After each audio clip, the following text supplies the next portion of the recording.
What's up, y'all? Welcome to the Rideshare Rodeo, gig economy news and interviews, sponsored by Para and ParaWorks. I'm your host, SJ. It's time to get it on.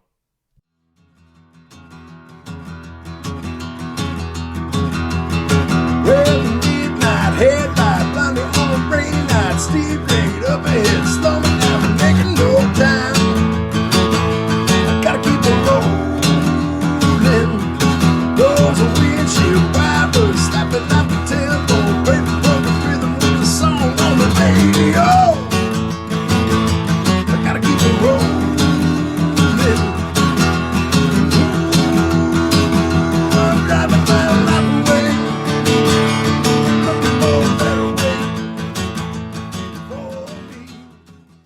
Welcome back here to another edition, another episode, another week of Rideshare Rodeo.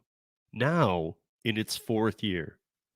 Wow, that's interesting to say. I don't think I've ever said that before. Now, and it's the audio podcast, Rideshare Rodeo, now in its fourth year. Yep. And the website, ridesharerodeo.com, it still does redirect, but just stick with the name, guys. It will always, ridesharerodeo.com will always take you where you need to be. Still working on some things of moving some things over, but the news site will it's still there, and it will always be there. It will just become a portion of Rideshare Rodeo. And that will actually be happening somewhat soon. I'm actually looking at having somebody help me with that because I just have not had the time, and I don't see where in the near future I will have the time. So welcome, everyone, to the Rideshare Rodeo experience. Yeah, that's right. I took a little part of the Long Island experience from last week, and I added it. Always liked that part of their name, but yeah, welcome to the Rideshare Rodeo, guys. And I want to let's see. I want to make one opening comment here, and I already talked about it last week on a handful of things that I did.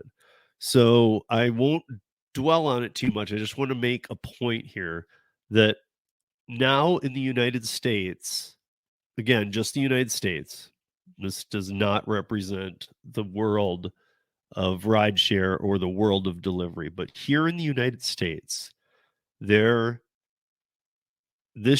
calendar year, there have been more attacks on delivery drivers than rideshare drivers. I never thought I would see the day. I mean, I guess everybody's exposed, but I mean, I always doing rideshare always felt, way more dangerous, especially if you weren't, it takes a certain person to do it and to be good at it and to know how to read the situation, or as you might say, read the room, which in this case would be the car and your passenger, and don't be afraid to cancel, don't be afraid to lock doors, not let them in, wrong names, drunk. There's just so many tactics to rideshare, which was part of probably why I enjoyed it, because it was a lot like my years in the bar, and it was it just came very naturally to me. Obviously every trip I take with a passenger, I want that to go as well as possible, and I want to have a nice conversation, or if they want it to just be quiet and everything. But the bottom line is I want it to be safe. I am there to provide information if they need it about my city. I am there to have a conversation with them if that's how they would choose to spend the time in the rideshare, or if they just want to be quiet, be on the phone, be texting, whatever they want to be doing. That's up to them, as long as they are nice and not drunk, not throwing up, not trying to attack me. Nothing like that, then I'm all for whatever type of ride it is, and I can fit that bill. It's like the bar industry again. You got to be a chameleon. Some people aren't looking to talk. Some people are looking to talk all the time. And then some people come in and get a drink and they're having a bad day and they don't feel like talking, but normally they're a talker. And so, it's you gotta read the room. You gotta read your people. Sometimes a bad day, and I'm not trying to say alcohol solves this, it doesn't, but sometimes it just loosens you a little bit, where even people I know very well in the bar industry would come in every single day. They were that kind of regulars, even if it was just for a drink or two before leaving.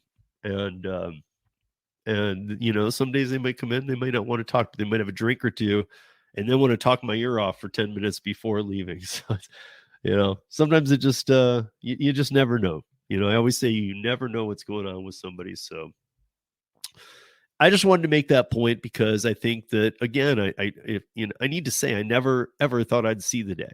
You know, um, taxi drivers before rideshare drivers, and then rideshare drivers. We've all just had that's just kind of inherently part of the gig, is that know how to read your clients, know how to not be afraid to cancel, know how to you know how to know your surroundings, and everything that comes with that, you know, like, and again, biggest thing, just, you know, don't, if you are doing rideshare, clearly if you're good at it and you've been doing it a while, you this is no news to you, but don't be afraid to cancel. It's not a big deal, just cancel. I mean, it is a big deal that we shouldn't have to be doing that often, but it's much better if you feel, look, if your gut tells you cancel this ride or don't do this ride, 100% go with your gut. 100%. Because I believe in that kind of stuff. First of all, I believe if you're getting a bad vibe, if it's not well lit, if you're picking somebody up, or you know, if you say somebody's name and you have the door that's locked, it's late at night, and you're not in a well lit part of town, and you're picking somebody up and you say the guy's name and somebody says no, but he called us the ride. I mean, like all these kind of like how you deal with them triggers are how you deal with them. You know, like, do you want to just say, hey, hold on a minute while I call the person to verify that that the car is for you, or do you just feel you know, want to cancel and get out of there? Do you feel like taking the ride when outright they've said to you that they're not the person? These are just factors, you know, these are certain things. But yeah, that I just wanted to mention that. So let's summarize and put this to sleep for now, because it has been killed off. Uh, Colorado Senate Bill 23098. We've had Stephanie Vigil on the podcast before. We've had her on the YouTube channel. I've had multiple conversations with her. I've sent emails with her. She is the freshman House member here in Colorado, a Democrat from Colorado Springs district, which is mostly and has primarily been, you know, very right leaning. So, you know, her taking that seat was kind of a big deal. That's a tough area to win in. And one of the things about Stephanie, in case you haven't heard any of the prior things before I even get into this bill and what's happened, is that Stephanie was a gig worker prior to becoming a House seat member. So before she doesn't have a political background. She has a gig economy background. And to me, that's, you know, that can even prove to be more important. We need to get some more just people in office. You know, career politicians are crazy. Uh, And to me, at least, I mean, you know, we know there's some good people out there. Or there's people who do trade-offs and still try and get their parts of good agenda across, knowing that you gotta do some bad to get some good done. And I won't get into that too much this week, because next week I'm actually really excited to be having JP's Gig Corner. If you guys aren't familiar with JP from YouTube, because this is the audio podcast. He is, well, let's just say this. I think JP is going to be a good guest to have on to talk about some of these kind of things, and maybe kind of help us all. JP and I can have a conversation about what, um, well, about a lot of things we'll be talking about. But maybe one of them can be like, what, you know, why everybody says, oh, politicians, they're all corrupt. I mean, here's the thing. On some level, they are, but you can't just blanket say that. That's kind of like in my opinion, that's the parties wanting you to um, vote down the ticket and just be like, I don't care. I don't want to know this stuff. I don't care. And either you vote Democrat or Republic. Like so. Look, I'm a registered independent voter. That comes with some hurdles. I can't vote. It depends on your state, but I don't think it's federal. I know here anyway. I can't vote in the primaries because I'm not party affiliated. So I can't vote for who will be the Democrat runner and who will be the Republican runner. Like that, I'm left out of things like that because I'm not with the party. But I'm okay with that. I'm okay with it getting to, because I have a feeling that we all know, by a certain point who the elect is going to be. It's never like the actual voting that goes on where it comes down to the wire real close a lot of times. Usually somebody's pretty far ahead with the party, because at a point the party kind of has to get behind somebody. They can't kind of be split between two. They need to make it look like they are really with this guy. So that kind of stuff happens. And maybe one of the things hopefully he'll be okay with talking about is this, because I think it's an explanation where it kind of takes away all politicians are dirty, because you know what, they are. but but you got to play a little dirty to get anything done in politics.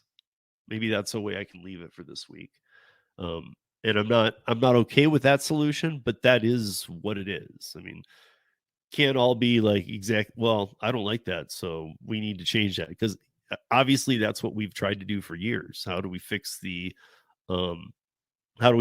political cycle? But the real problems is that we don't fix the major problems. Easy ones too. If you guys remember in the 70s and 80s and maybe even the early 90s, but I believe campaigns were starting against it by then, but I think their money was still rolling in. But in those times, in those decades, big the cigarette companies were behind so much political money, and when it was that they could only give a certain amount, then they were using offshores and other things, and they were funneling money in still. And now it's big tech, and big tech is the new cigarette. They are behind all kinds of politicians, and here's where I'll kind of get back on track and talk about Colorado Senate Bill 23098, which was co-authored by Stephanie Vigil, who we just discussed, and another House member, and they had a senator backing the bill. So looked to be good to hit a House floor vote, right? Well, this is where I want to mention this, because again, I'm down the middle and I vote on both sides of the ticket. I actually vote for the candidates, not the party affiliation. I think a lot of us agree that in a perfect world, the parties would just be dissolved. There would be no two-party system, and you would run on your merit. You would have a website. You would have some kind of verification that the things you're saying on your website are true. The kind of things that we can just prove by fact, like a science, and but otherwise you'd just be running on that. Well, are you Republican or Democrat? There's no parties anymore. I'm neither. I'm just me. Here's what I stand for. That's what it would be. But they just worry that too many people don't look into it, so they, vote down the ticket. And I'm going to tell you, this is a reason why I would say don't vote down the ticket. Because look, I'm not a Republican. I'm not a Democrat. I'm down the middle. I lean certain ways on different elections because what is going to help, what I believe will help the economy, what I believe will help homeless. Like, there's a lot of factors that I have to take in. But this bill that was supposed to hit the floor,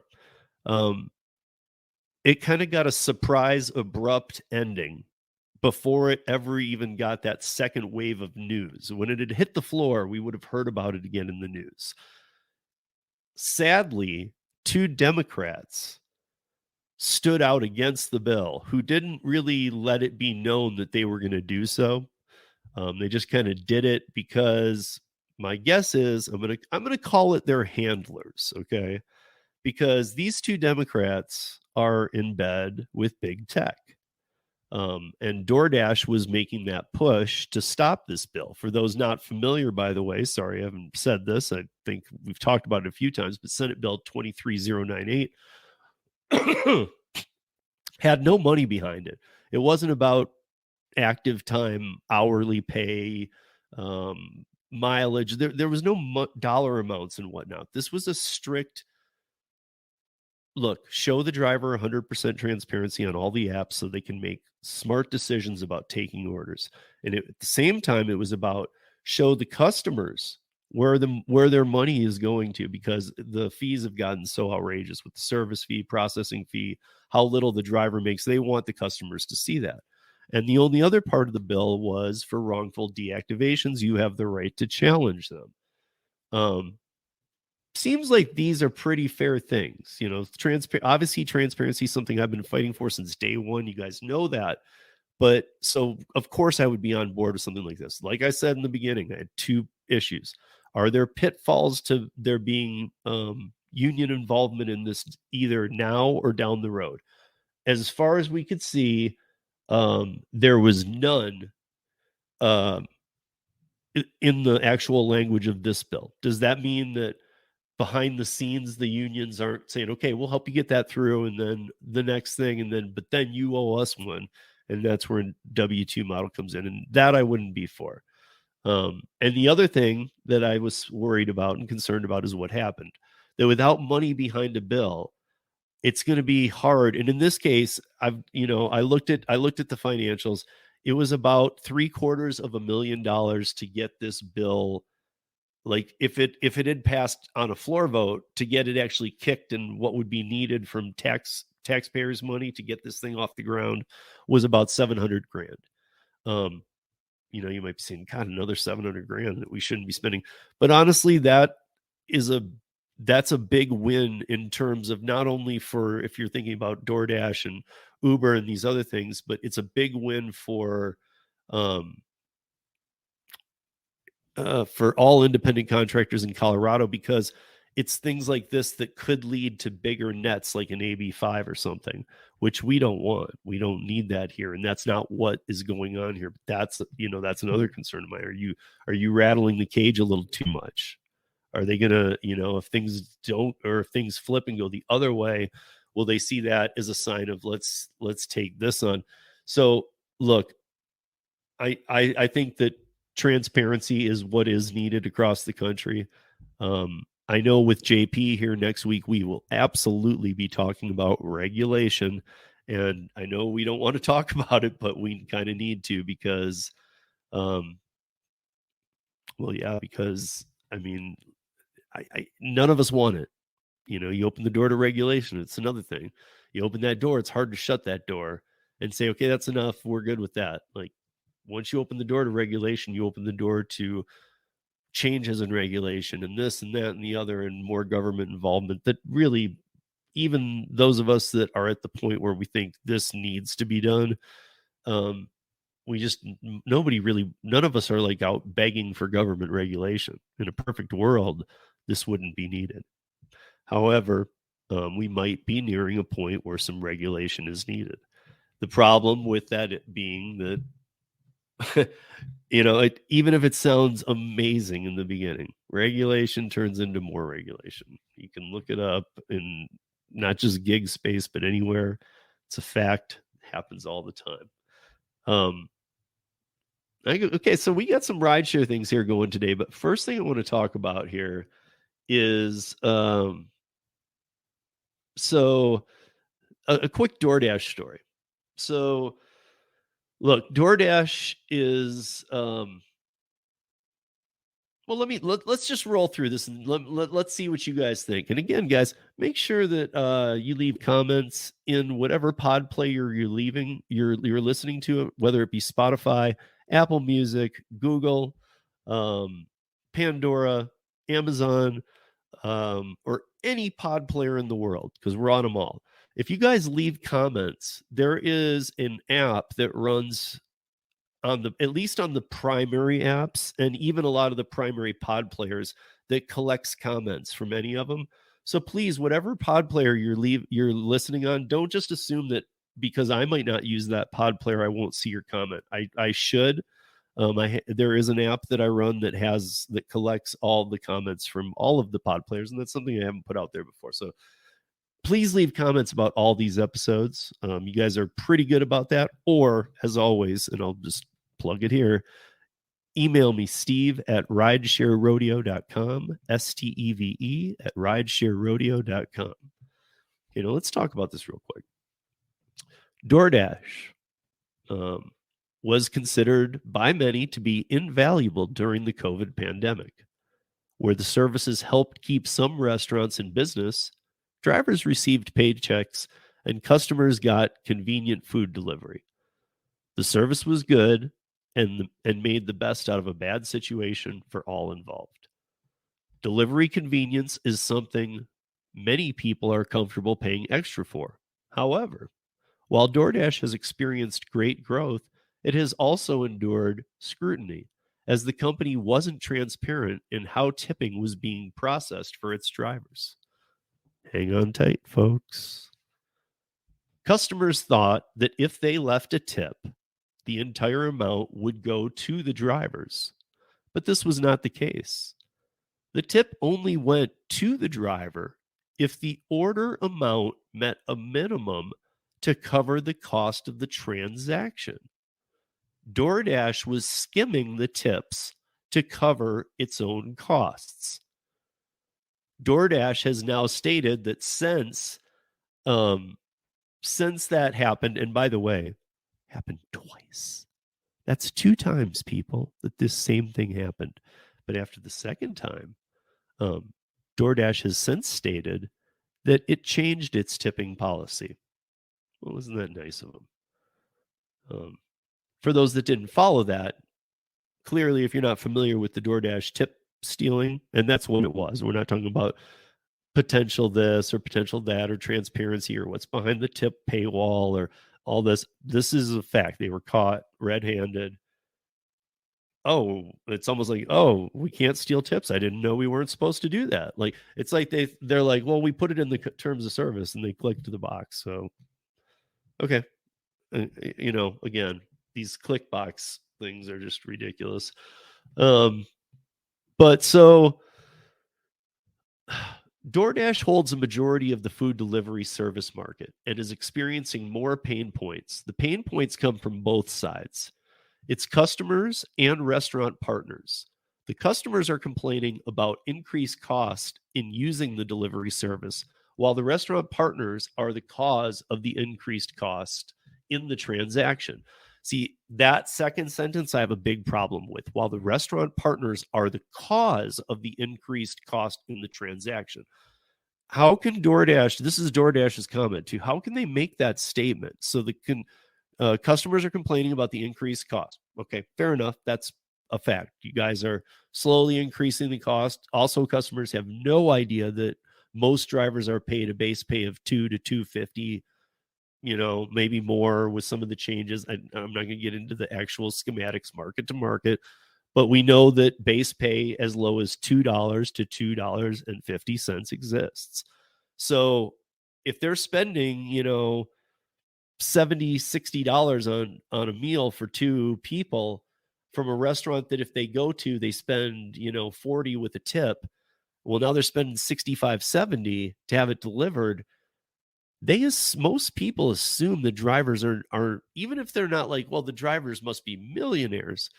They're not. I can guarantee you that unless they've talked to somebody or have a family member or friend who works these platforms, they are not aware that driver is making $2. There's no way. And that's why I think part of that bill would have been good. But for them to say that the restaurant partners are the cause of the increased cost. Okay, well, that's because DoorDash, in their own way, makes the customers pay. But for those that didn't know, this is DoorDash's tricky way of making the restaurants pay. So even the restaurants, like, and if they don't want to, each restaurant has worked out a different deal, because we know that like McDonald's and some of the ones that are just so big, and so they're going to get a better or a bigger deal or some different things. So these are dynamic, and that's fine. That's the life of business. However, um, the way it's been presented to me is that DoorDash can come up with a number that you can pay kind of monthly or whatever to use the service, or by volume or whatever. But they can also make it so that you, the restaurant, doesn't have to pay anything if you allow DoorDash to mark up the items. So when we hear about this 10 to 30% Instacart item markup, uh, that's kind of the same thing here, is like, well, okay, well, we're going to deliver your food. And if you don't have the money, or you don't want to be putting out the money to be on the platforms online, we'll just charge more for your food. So, and a lot of businesses, they weren't even that upfront about that they were doing this. I mean, this has been a couple of times. This has been brought up, and again, they've been caught stealing tips. It's crazy, guys. It is crazy. But yeah, whatever you guys think about that. Did you know about the DoorDash tip theft that happened twice, that they were caught in twice, that they admitted to twice, that went to court in California? I mean, are you aware that they've been caught stealing your tips 2 times, and both times got away with a fine? And before we move out of that, I have one other thing I want to mention regarding crime. The ex Uber security chief that was sentenced over covering up the hack. So we are talking about Joseph Sullivan. He was responsible for, what was it, the 20? He I know he started with them in 2015, I believe. Let me look at this real quick. 2015, yes. And then in November 2016, a large amount of data was stolen, and Sullivan has agreed that the DOJ's statement is correct, that he paid $100,000 for a hacker in exchange for them signing non-disclosure agreements to not reveal the hack to anyone, to cover up the hack of 57 million Uber users and 600,000 driving license numbers that were stolen. So the chief security officer at the time, in late 2016, rolling into 2017, he went out and spent $100,000 to get his way of dealing with the hack was to get a hacker, spend $100,000, write up a non-disclosure, and get this guy to sign it and cover up the hack. Well, it got caught. It did take a little bit longer to get caught, but he's now faced his trial. He was supposed to do. I know that the prosecutors took into account that he was taking the fall for the company, even though it was under his command, and he says it was his fault. So they cut the prison sentence in half that the prosecutors wanted. They wanted a 30-month prison sentence. Okay. And they wanted a $500,000 fine payable by Joe Sullivan, and they wanted 30 months. So the prosecutors took it down to $500,000 from Sullivan and to 15 months, but that they wouldn't budge at all. Joseph Sullivan was found guilty of paying hackers $100,000 after they gained access to 57 million records of Uber customers, including names and phone numbers. Here is what the judge gave him. Joseph Sullivan must pay a fine of $50,000. That's, for those that weren't doing the math when I said it, it's 1/10 of the amount that he was supposed to pay, which already seemed low for such a big crime. And he was sentenced to 0 days in prison, but he was given 200 hours of community service. I don't even know what to say, guys. If you, me, anybody did this kind of stuff, we would be in jail for 30 months. I mean, that's already being nice. 15 months, that would be a blessing. I thought this is a day and age we're taking cybersecurity more serious than ever. And we just let the guy who knew 57 million people had been hacked and should have let the people know so they could have like protected or watched their banks and other things to see if there was any kind of crazy discrepancies. But instead of doing the right thing, he went out and hired somebody for $100,000, had him sign a non-disclosure, this, that, the other. And he just got a slap on the wrist and is told to do community service hours, which we're sure, like, let's be honest, guys. I can't say it 100% for sure, but we know he's not going to pay this, or he's not going to do those hours. So, and I don't know how. I'm sure it shouldn't be, but somehow I even have this evil feeling like he's going to write off this $50,000 that he has to pay, which is already nothing. So I say that because here we are talking about DoorDash getting caught twice, the company getting caught twice for stealing your tips. And then how this guy's being, finally he gets a court sentence from a 2016, 2017 court case 6 years later, and he gets nothing. He gets off. If we did that, we'd be in jail for years. Cybersecurity is very real. It's getting worse and worse and worse. What are we teaching people, especially if we're letting these app-based gig platforms get their people off without a day in jail for cybersecurity crimes?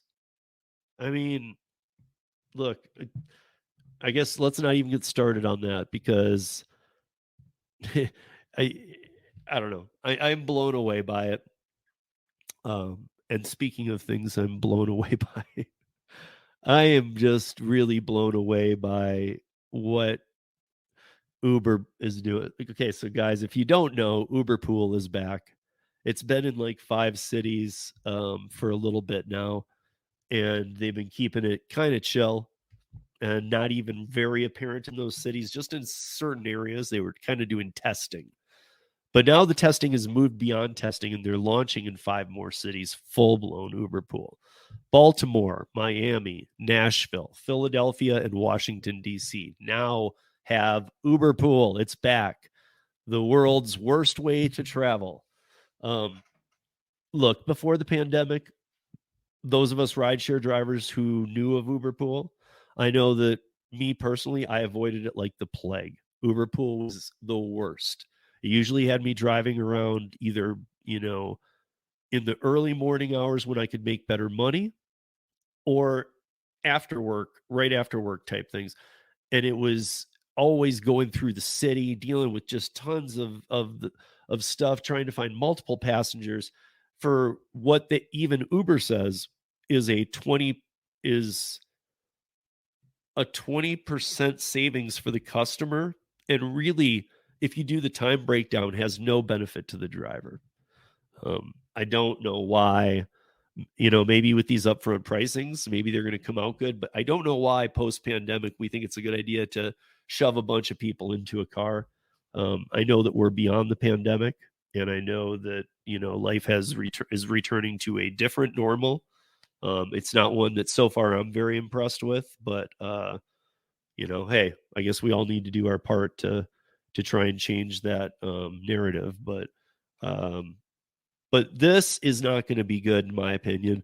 People are going to be passing around germs like nobody's business, and I know we're kind of past that. We're kind of past that, and I'm glad in some ways. But at the same time, it's like I've noticed this year, and I've talked to this about with many people, that a lot of old flu and stuff we just kind of forgot about. People are not only getting it more, but they're getting it harder than you can ever remember having the flu, because for a couple of years we were told, don't go around people, put this mask on, you can't go in there, that place is closed. Oh, now it's open, now you can get things to go from there. Things were so scrambled up that our immune systems, I honestly believe, took a major hit. But I'm no doctor. I'm just stating something that would make sense, would it not? Okay, so Uber Pool is back. Worst idea ever. I want to give a shout out to Dark Road Run because I always think of Joe whenever I think of Uberpool because he always had some really funny videos on Uberpool. So what up, Joe? Let's see what else do we got here. Okay, Lyft's new CEO. What is up with this, guys? I've seen articles about I've seen articles that that he was with Amazon or that he did this or that, but he's what, 56, I believe. He hasn't been in the game in a while, and never did he deal with, none of his positions were hospitality, had anything to do with vehicles, and he never had to be in charge of a logistical nightmare. So those are the three big things with Lyft, especially since Lyft doesn't have food delivery and doesn't do this, that, and the other. Why didn't they do it? Who knows? When, in March 2020, when the CARES Act went and we were all told to shelter in place and no, rideshare died. Why didn't Lyft immediately go to food? And if they thought it would end in a couple of weeks, why in April or May of 2020 weren't they going to food? But that's beside the point. So this new guy that's coming in has in the three major space or areas that I just said, where I consider you need to have good background if you're really going to try and be serious and take over Lyft. Those are three areas that you need to have a lot of background. He has none. I don't, obviously, there's some reason behind this guy, but I've said this a couple times. I don't feel like this guy. One thing that you guys can go take a look at, and again, you find all articles on ridesharerodeo.com. Everything we talk about here and tons more. I don't even get to nearly all of it. But here's the thing, guys, is that so if he's put in charge and they told him that, they're paying him whatever they're paying him as a salary, but I do know that they have like goals for him. So if by some chance he saves, and if you didn't see last week in the after hours trading, Lyft took another 20% hit. They're already well under 10 billion. I think they're around like 5 now. They lost another 20% of their value. So I don't know how much farther they're going, but I know if he is to pull them back around and really turn the company around, make a profit, I know he sits in a crazy position for what his salary would be and what his ownership of Lyft would be. But it's kind of like this, it's like the end of the rainbow type thing. It's like, there's this, just, you're going to make more than any CEO on the planet. Yeah, okay, but what you're asking him to do is impossible. Even if he turns it around, he can't reach that goal. So they kind of made it the out of reach, but it's something crazy, like over time, $1 billion or something ridiculous. But he needs to fully engulf, and like that involves getting into more countries, fixing the rideshare service here. And so far, his fixing has been he laid some people off. Then last week, he told 2,600 more, and these are W-2 positions too, guys. So when we talk about that W-2, is it really that safe these days? Here's people who say, gosh, I work for Lyft as a W-2 worker. Oh, everything I hear about being a driver sucks and the pay's gone down. It's too bad for them. Those people the W-2s just lost their jobs. The drivers can still drive. So, and it's not just Lyft. I'm just pointing this out as like, this is one of many companies who are cutting people left and right. They just can't afford the overhead. So, but that's another thing we'll talk about with JP. This is the W-2 security blanket that used to be there, not being there anymore. We'll talk about that next week. But so he's cutting 2,600 jobs. He laid off some before. Now he's telling everybody, every employee needs to return to the office. Even if like you've got a partial work from home or whatever, he's demanding them all back in the office. My thought on this is, this guy is not doing the things he's been saying. He's not trying to make Lyft the number one ride share in the country and really compete with Uber and all this, that, and the other. I feel like he's been hired to go down with the ship and save and try and save some face and ride it out as long as he can, but start cutting dead weight and even start cutting some of what you do need in staffing just because the volume is down for Lyft. Let's be honest. I mean, you guys, here's my opinion with Lyft, and it really worries me because there's some articles out there saying that Uber needs Lyft to exist for them to stay competitive and strong. I actually think that can be a little misleading because I think without Lyft, you don't have a nation, you don't have a nationwide competitor. You might have a couple of rideshares pop up in some cities here and there. But if you take out the nationwide competitor to Uber, even though it's not really competing that well, but if you take out the nationwide competitor, then what? Um, because I would think that then Lyft gets a run of the show or Uber. And there's a lot of articles saying that they need them because it keeps the pricing in line. And without that, and yeah, I don't know. I believe that if here's my thought is that laying off employees, um, firing 2,600, demanding them to come back to work so that hopefully a lot quit so you don't have to pay them unemployment. All of these tricks seem like exactly that, tricks of a sinking ship. If I'm Lyft, what I want to do is I want to go to the Lyft, the people driving the basic level Lyft and who get, let's call it 55, 60 cents a mile and 10 to 15 cents a minute in all these cities on Uber and Lyft. And that they're pretty close on that rate card. Even though it's an upfront thing now, I know, but let's just say it was the rate card and it's kind of like that. Just go to $1 a mile. Boom. And I'm not talking about go 10 cents higher paying the drivers than Uber, but go up to $1 a mile. It used to be there.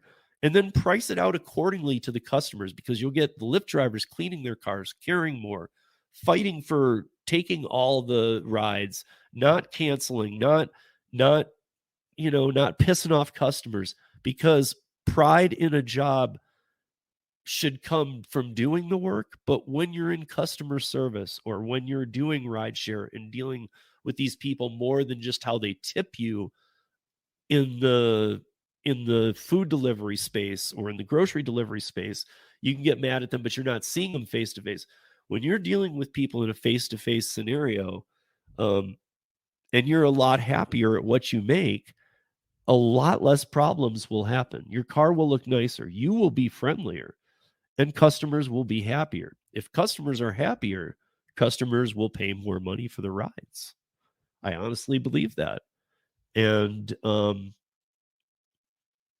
yeah, I think that if this guy is serious about making a change in Lyft and making Lyft survive, I think that it is time to, instead of cutting all dead weight, firing people, demanding back at the office, like the guy said, it's time to focus on the drivers. I haven't seen that yet. I've just seen that he's just likes firing people and demanding people where they be. But why doesn't he get aggressive on the driver's side and double what Uber's paying? And even if the company goes down, it's clearly going down right now. And I don't see any plan. And again, I mean, like, obviously, would it be completely on every internet site for everybody to read the plan? No, but we have ways of finding out kind of what the ideas are going on behind them. There's nothing been going on with Lyft, and I don't think there is now. There's nothing to try and get them out of this hole. It's more just like, we're going to fix this. How? We're just going to fix it. Okay. So you're not going to fix it because fixing it would entail a plan. It would entail you knowing what you're talking about. So yeah, there's that, guys. And then the last thing I wanted to talk about this week is Uber playing matchmaker. I am shocked to learn that Uber, in its ultimate wisdom, believes that it has the technology. First of all, we all, I think we often agree on this podcast that it's not a technology company, and even the SaaS, software as a service excuse, doesn't really fly when you're coming up with stupid ideas all the time. So VTOL and autonomous by tomorrow and this, that, lies, lies, lies. They've just fed you lies over the years. And has that been, I think I've started to figure out some patterns on how and why things have happened, like Uber VTOL. Where is Uber VTOL, by the way? Because pre-pandemic, they were dumping money into that more than autonomous. Well, where is it? I have a feeling that they take them. We never see Uber make a profit, but look, we know that there are people at Uber who make profit. There are people who got in 2008, 2009 with Travis Kalanick and are still pulling some money out. How would that be done on a publicly traded company, right? Because if it's not making a profit, nobody's making money. Well, I honestly believe that, first of all, there's some shifty bookkeeping going on. I believe it's extremely difficult to audit an algorithm. I think that the way that taxes are done, especially via Uber with rideshare, are very strange and unnecessary and confuse people to no end. Um, and I also believe that it's not beyond them to make sure that the people who got Uber off the ground are getting paid a profit, even though, wink wink, there is no profit. And so what I think they do, and it might not be as simple as this, but I believe this is a part of it, is I believe, how many times have we seen Uber get into the scooter game and then get out and then get in and get out? If you look at those timelines, Uber gets into the scooter game like about a month before earnings come out. Or they get in, they dump a ton of money into VTOL or into autonomous about a month before the earnings come out. So I feel like, and clearly there'd be a lot of debate on this. And even with me and myself, I could debate myself on this one, because even I can pick apart things that I'm saying here right now. But I do believe there is something strange going on that relates to the earnings, where when they allow themselves to be dubbed a tech company, it appears to people like, oh, well, they're tech. They're just trying new things. No, they're not. And they don't have any plan. VTOL is not even real, guys. I mean, VTOL is no realer than drones. That's as far as VTOL is, and that's as far as it'll be for a while. Will drones grow in size? Yes. Will drones be able to deliver some things? Yes. Everywhere for every Amazon package? No. These drones that can deliver right now, even certain just minor amounts of weight, the amount these drones cost are not what we think drones cost. I mean, you're in the tens of hundreds of thousands for these drones. So is it cheaper for them to buy these drones that will also break, be destroyed, or to test them in small markets instead? Because is it cheaper just to have drivers? Yeah, not only is it cheaper, it's going to be cheaper for many, many, many years. We'll see some drone stuff, and we'll see some videos of a drone delivery. And some people will say, oh, look, they're doing it now. But I mean, really, what does it cost Uber to go out in a field, hire a crew, and film a commercial of a drone delivery? And that's all they need to do, and put it on the internet and wherever else they want to market it. And people believe, oh my gosh, they're doing drone deliveries. And it really, like, they manipulate the media all the time. They get free PR out of bad things they do. And yeah, if Lyft doesn't step it up, guys, for the rideshare space, we're going to have a crazy game. We're going to have Uber, Uber, Uber. And none of us want that. So what's up this week other than that? Because that's a wrap for the week, folks. And I got JP on here next week. Looking forward to it. We're going to have a good conversation. Join us back here. Remember to download the Para app and get started on ParaWorks catering gigs today. Guys, I'm hearing about them popping up all over now. we're hearing about areas because of the way it goes through our system that on para that oh really it's there, we don't even know, and then we take it back to people and they're like, oh yeah, that would make sense because of this, but it's like it's in some areas it's even well beyond where we thought it was. So get on there, just connect one of your accounts. If you're not familiar with the way para works, it's like or para the app works and then para works within it, is just connect any one of your accounts that you can through para through the API, and then you can go to just at the bottom in the app, just hit Paraworks and say I'm interested, and it will walk you through about a 2 or 3 screens, and you will be active to see orders. So that's all it is. It's no more than any of these apps require these days to get information for us, like Solo or any of the apps that moves that require like you to connect things. And then Gary's apps and stuff. We all have to you have to be willing to connect some stuff if you want to take advantage of the perks that some of these apps can offer. So this Friday, the audio podcast that drops for you guys, the Rodeo Roundtable, you won't want to miss it. Got a really good guest. It's going to be a lot of fun. But we'll see you. If you guys have any, again, I need to put this out there. If you want to email me, steve@ridesharerodeo.com, steve@ridesharerodeo.com. I would love that. This is the weekly audio podcast. There's a lot going on over on YouTube as well.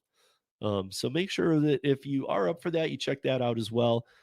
This drops every Tuesday, the Rodeo podcast, and the Friday drop is the roundtable that we do every Thursday night, brought to audio that I bring and drop here on the podcatcher. So on the podcatcher, you can catch 2 a week.